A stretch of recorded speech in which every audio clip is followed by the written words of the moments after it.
Good morning বন্ধুরা, কেমন আছেন সবাই? সাহা সেশন ফ্যামিলির নতুন আরও একটি ব্লগে আমি আপনাদের সবাইকে স্বাগত জানাই। তো আজকের ব্লগটা আমি ঠাকুরঘর থেকেই শুরু করছি। আজকে কৌশিকী অমাবস্যা, তো নিষ্ঠাভরে অনেকেই পালন করেন এটা। আর আজকে মা কালীর পুজো হয়, তো অনেকে জানেন বিষয়টা। আর আমি কিন্তু বিশেষ কিছু জানি না, যেটুকু জানি যে আজকের দিনে নিরামিষ খেতে হয় এবং মা কালীকে পুজো দেয় এবং আমরাও যাই, যদিও সন্ধ্যের বেলায় আমার এখানে একটা মন্দির আছে, সেখানে যাই। তো চলুন আজকের ব্লগটা আমি এখন থেকেই শুরু করছি। আর সারাটা দিন আমার কীভাবে চলে সেটাও আমি আপনাদের সঙ্গে একটু শেয়ার করব। বিকেলে একটু বেরোবার আছে, সেটাও শেয়ার করব, কোথায় যাব।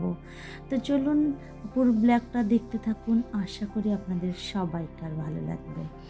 আর একটা বিশেষ কথা আপনাদের বলছি, যেটা হচ্ছে আপনারা যারা আমার চ্যানেলটিকে সাবস্ক্রাইব করেছেন তাদেরকে সবাইকে অসংখ্য অসংখ্য ধন্যবাদ, এবং যারা আমার ব্লগটা দেখেন তাদের কাছে আমি রিকোয়েস্ট করব তারা দেখার পর আমার চ্যানেলটিকে সাবস্ক্রাইব করে দেবেন যদি সাবস্ক্রাইবার না হন। আর প্লিজ একটা লাইক আর কমেন্ট করতে ভুলবেন না। তো যাই হোক, মোটামুটি দুপুরের খাবার কমপ্লিট করেছি। তো খেয়েছি হলো পরোটা আর একটা সবজি, যেটা রান্না হয়েছে আমার সয়াবিন, আলু আর কাঁচকলা দিয়ে, আর তার সাথে ছিল বেগুন ভাজা। তো এখন বিকেল 4টা মতন বাজে, আর আমি রেডি হয়ে গেছি, যাব একটু মন্দিরে। তো মন্দিরে গিয়ে প্রথমে পুজো দেব। তো তখন বললাম যে আমার যেহেতু কিছু কেনা হয়নি, সেগুলো যাওয়ার পথে রাস্তার থেকেই কিনে নেব। তা চলুন যেতে থাকি। আর কোথায় যাই, কোন কোন মন্দিরে যাই, সেটাও আমি আপনাদের সঙ্গে অবশ্যই করে শেয়ার করব। আপনাদের সঙ্গে এগুলো শেয়ার করতে ভালো লাগে আমার, যেহেতু আমি ডেলি ব্লগ দিই।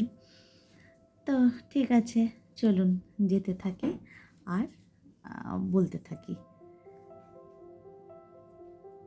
তো আমরা ফলটা নিয়ে নিয়েছি, আর এখনও দেখুন রাস্তায় রোদ রয়েছে। আমরা যাচ্ছি যেহেতু অনেকটা আগেই, তো আমরা তাড়াতাড়ি ফিরে আসব এই প্রত্যাশায় যাচ্ছি। জানি না কি হয়, আসতে পারবো কি না তাড়াতাড়ি, সেটা তো পরে দেখা যাবে। তো যাই হোক, বললামই ফল নিয়ে নিয়েছি, বাট মিষ্টিটা নিইনি।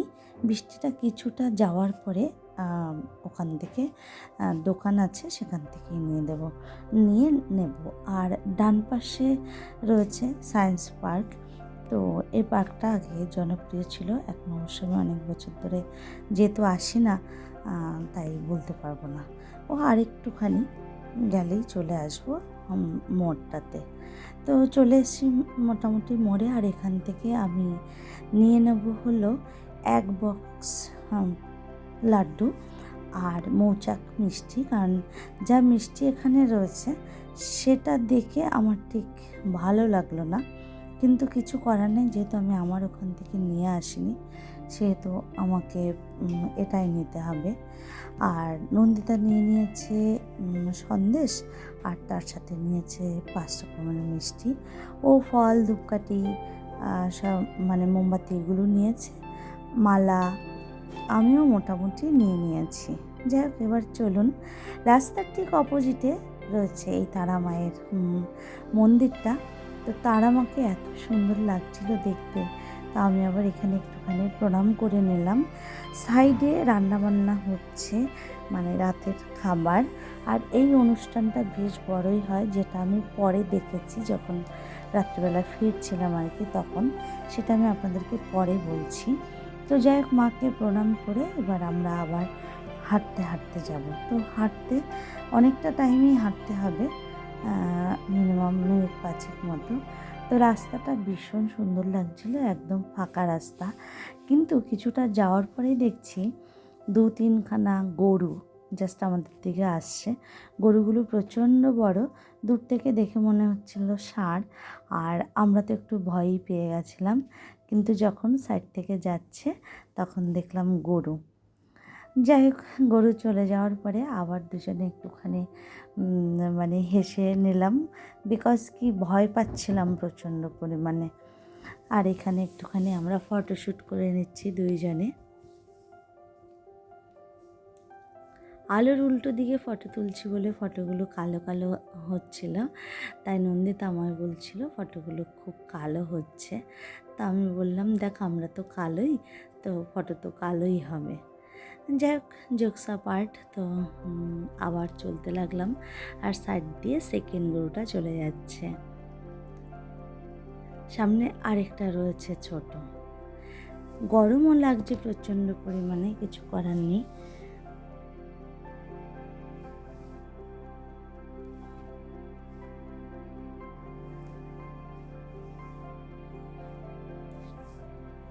তো এবার চলে আসলাম, আর এখানে এসে দেখছি শিব পুজো হচ্ছে, শিব পুজোর যজ্ঞটা হচ্ছে। তো বসে রয়েছি, পুজো দেখছি। বেশ ভাল লাগছিল, কারণ মা কালীর যেহেতু নিষ্ঠা ভরে ওরা পুজো করে, তাই সকালে পুজো করে বরণ করে পুরনো ঠাকুরকে বিসর্জন দিয়ে আসে। তারপরে হচ্ছে আবার শিব পুজো হয়, যজ্ঞ হয়, তারপরে আবার মাকে আনতে যাবে, তারপরে হচ্ছে মায়ের পুজো হবে। তো যাই হোক, বেশ ভালো লাগছিল। এরা এত সুন্দর করে নিষ্ঠা করে পুজোটা করে, দেখতেই ভালো লাগে। আমার কোনো দিনই রাত্রে থাকা হয়নি, এবার তো থাকবো না বলেই জানি, এখন কী হয় জানি না এখনও।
তো আমরা চলে এসেছি পালবাড়িতে। আর আপনারা দেখলেনই, আমরা যখন যাচ্ছিলাম তখন সাইড দিয়ে একটা প্রসেশন করে ঠাকুর নিয়ে যাচ্ছিল।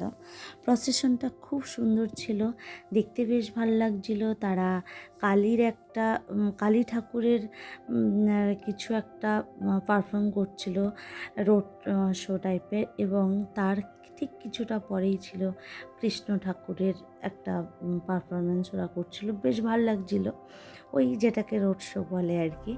যাই হোক, আর এখানে সব দুর্গা মা মূর্তি তৈরি হয়ে গেছে, সব এত ভাল লাগছিল দেখতে।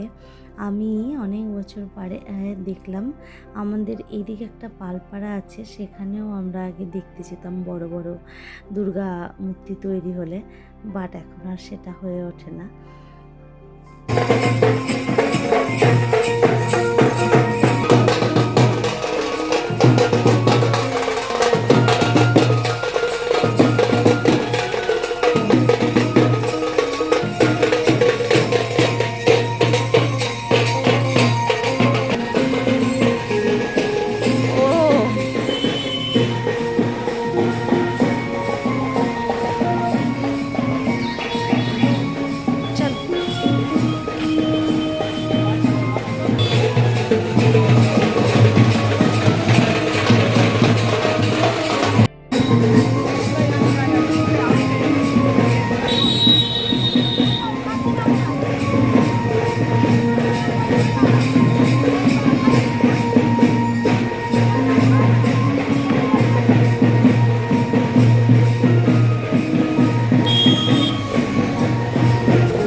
এসে রাস্তার থেকেই আমরা টোটো ধরে চলে এসেছিলাম, বাড়ির দিকে আর যাইনি। আর সেখান থেকে চলে এসেছিলাম আমাদের কাছের যে মন্দিরটা, রাজরাজেশ্বরী মন্দিরে। আর এখানে এসে যেটা দেখলাম, মিষ্টি কিনতে গিয়ে দোকানে দেখি বোঁদে ছাড়া কিছুই নেই। তো যাই হোক, মায়ের হয়তো আমার কাছ থেকে বোঁদে খাওয়ারই ইচ্ছে হয়েছে, তাই বোঁদে নিয়ে আর ধূপকাঠি মোমবাতি নিয়ে চলে এলাম মন্দিরে। তা মন্দিরে এত ভিড়, আর মন্দিরটাকে ভীষণ সুন্দর করে সাজানো হয়েছে এবং অনেক অনেক মানুষজন এসছেন। আর ইনি হলেন আমাদের রাজরাজেশ্বরী মন্দিরের মা কালী। প্রচুর ফুলের মালায় সেজেছেন, এত ভালো লাগছিল কি বলবো। আর একটু সময় থাকতে পারতাম, বাট অনেকটা রাত হয়ে গেছে। কত মানে কি বলবো, মিষ্টির প্যাকেট এসছে, যেটা হচ্ছে সবাই পুজোর ডালা দিয়ে গেছেন আর কি। আর মন্দিরটাকে খুব সুন্দর করে সাজানো হয়েছে। আর এই পাশে ভোগ রান্না হচ্ছে। তা ওখান থেকে চলে এলাম শিব মন্দিরের সাইডেই রয়েছে। তো মাকে দেখতে এসেছি, বাবাকে না দেখলে বাবা একটু কষ্ট পাবে। তো বাবাকে একটু দর্শন করে নমস্কার করে সেখান থেকে চলে এলাম ধূপকাঠি মোমবাতি জ্বালাবো বলে। তো সবাই ধূপকাঠি মোমবাতি জ্বালাচ্ছে, আর সেটা মন্দিরের ভেতরে দেয় না, ওটা বাইরেই দিতে হয়। আর এখানে নন্দিতা আমার ক্লিপ নিচ্ছিল, বললো দাও আমি তোমাকে ভিডিও করে দিই, বাট ও ভিডিও করতে গিয়ে ভিডিওটাই অন করেনি। হাতে কী করেছে ভগবান জানে, তাই আমার তার ক্লিপটা নেই। আর এখন নন্দিতা পুজো করছে মা কালীকে। আর সবাই দেখুন যেদিক সেদিক পারছে সেদিক দিয়েই ঢুকছে, কিছু করার নেই, প্রচুর মানুষ রয়েছে। এবার নন্দিতা মায়ের কাছে প্রার্থনা করছে, ওর মনের প্রার্থনা জানাচ্ছে মাকে। অনেকেই রয়েছেন। আর এই রাজরাজেশ্বরী মা ভীষণ জাগ্রত বলা যায়। যাই হোক, আমি অনেক ছোটোবেলার থেকে এই মন্দিরে আসি, যেহেতু আমার স্কুলের রাস্তায় ছিল এই মন্দিরটা। যাই হোক, এখন আর আগে যে কাকুবাবু পুজো করতেন উনি এখন করেন না, ওনার দুই ছেলেই পুজোর দায়িত্বে থাকেন। তো আর একটুখানি ভিডিও করে নিলাম। তো নন্দিতাকে বললাম, তুই তো আমার ভিডিওটা তুলতে পারলি না, তো এবার চল আমার একটুখানি ভিডিও তুলে দিবি। আর এই যে দেখুন লম্বা লাইন দিয়ে সব খেতে যাচ্ছে, ওখানে প্যান্ডেল হয়েছে, সেই প্যান্ডেলে সবাই খাবে। নন্দিতাকে জিজ্ঞাসা করলাম কী প্রসাদ হয়েছে রে, বললো আমি তো জানি না। যাই হোক, সব হয়ে গেল, মায়ের কাছে প্রার্থনা জানিয়ে এবার আমরাও বাড়ি ফিরবো। এবার আমি একটুখানি ভিডিও করে নিচ্ছিলাম, আর নন্দিতাকে বলছিলাম আয় একটু, ও বলছে না যাবো না, কালো লাগছে। তো আমি বললাম ও আচ্ছা। আর আমাদের পাশের বাড়িরই রয়েছে কয়েকজন লাইনে দাঁড়িয়ে, তা ওদের সঙ্গে একটুখানি হেসে কথা বলে আর একটুখানি দাঁড়িয়েছি, দু একটা ক্লিপ নেব বলে নিয়ে তারপরে বাড়ির দিকে চলে যাব। দেখুন পরিবেশটা কি সুন্দর। আর বাড়ি চলে এসেছি, সন্ধে দিয়েছি, আরও যে কাজগুলো ছিল সেইগুলো করে নিয়েছি। আর এখানে আমার জন্য বসিয়েছি ডালিয়া সিদ্ধ, কারণ দুপুরবেলা যেহেতু আমি পরোটা খেয়েছি, এখন যদি পরোটা বা লুচি খাই তাহলে শরীর খারাপ করবে। আর এটা হচ্ছে তাল। এবার আপনাদের কার কার বাড়িতে এই অমাবস্যার দিনে তাল কচু এগুলো খায়, একটু কমেন্ট করে জানাবেন তো। আমাদের বাপের বাড়িতে খায়, তাই মা তালের ক্ষীর করে পাঠিয়েছে। তো ফ্রিজে ছিল যেহেতু, নামিয়ে আরেকটুখানি দুধ দিয়ে সেটাকে আরেকটুখানি জাল করে নিচ্ছিলাম।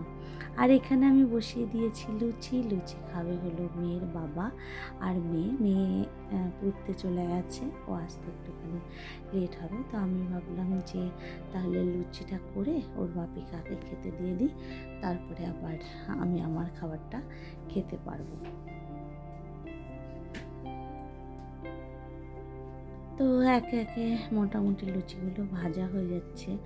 তেলটা মানে আরেকটু দিলে ভালো হতো, তো তার জন্য ঠিকঠাক করে হচ্ছে না হয়তো বা। যাই হোক, আরেকটা ছেড়ে দিলাম। আবার অনেক সময় তেলটা গরম কম হলেও লুচি ফুলতে চায় না। যাই হোক, এটাও মোটামুটি ফুললো একটু। আর লুচি ফুললে না মনটাও যেন আনন্দে ফুলে ওঠে। রুটি লুচি এগুলো করার সময় আমার এই ফিলিংটা আসে। আপনাদেরও কি তাই আসে? কমেন্ট বক্সে অবশ্যই করে জানাবেন। তো তো মোটামুটি অনেকগুলো লুচি ভাজা কমপ্লিট হয়ে গেছে। আর এখানে ওর বাপের খাবারটা দিয়ে দিলাম, লুচি, তরকারি, বেগুন ভাজা আর ডাল। আর আমার খাবারের জন্য নিয়ে নিয়েছি আমি ডালিয়া, বেগুন ভাজা, তরকারি। আর এই চানাটা ওই ডিনার বাড়ির থেকে দিয়ে দিয়েছিল, তো সেটাও নিয়ে নিয়েছি। তো চলুন আজকের মতো রাখি।